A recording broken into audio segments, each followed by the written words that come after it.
Graduate ako ng Mass Communication sa Adamson University. And then noong 2003, nakapag-work ako sa ABS-CBN under the Manila Radio Division sa DZMM. Umabot din ako ng 10 taon sa ABS-CBN, kaya lang madalas, alam mo na, yung palaging kulang. So, nagkaroon ako ng chance makapag-work abroad. 2009, napunta ako sa Spain.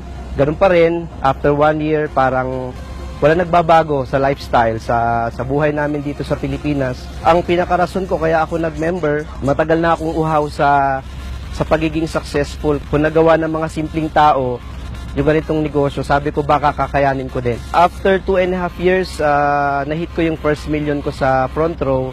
Nabili ko yung first car ko sa front row. Ito yung Lancer EX. Brand new siya, 2013 model.